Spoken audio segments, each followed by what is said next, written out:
அஸ்ஸலாமு நம்ம ரிலேஷன் வீட்டில் பேபி ஷவர் ஃபங்க்ஷன் தாங்க வச்சுருந்தாங்க. நம்மளும் போயிருந்தோம். அந்த மேடை டெக்கரேஷனில் பால் பாட்டில் வளையல் எல்லாம் வச்சுருந்து சூப்பராக இருந்தது.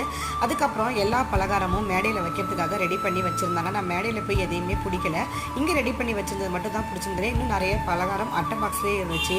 சீனி அடை, நாடகத்தா பிஸ்கெட்டு, அச்சு முறுக்கு, குலோப் ஜாமுனு, கேக்கு, ஃப்ரூட்ஸ் எல்லாம் நல்லா டெக்கரேஷன் பண்ணி சூப்பராக வச்சுருந்தாங்க. அதுக்கப்புறம் வளையல் போடுறதுலாம் வீடியோ பிடிக்கல, அவங்க பர்மிஷன் இல்லாமல் பிடிக்க வேணான்னு சொல்லிட்டு சாப்பிட வந்துட்டு குலோப் ஜாமுன் ஒரு பாயாசம் கொடுத்துருந்தாங்க. டேஸ்ட் அல்டிமேட்டாக இருந்தது.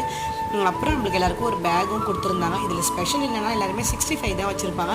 இவங்க டிஃப்ரெண்ட்டாக தந்தூரியோட வித் மயோனஸோடு வச்சுருந்தாங்க. அவ்வளோ டேஸ்ட்டாக இருந்துச்சுங்க. அப்புறம் நம்ம எப்பவும் இந்த கொடுத்த பேக்கில் என்ன இருக்குன்னு பிரித்து பார்த்தோம். க்யூட்டாக ஒரு பாக்ஸ் போட்டு அதுக்குள்ளே லட்டு போட்டு கொடுத்துருந்தாங்க.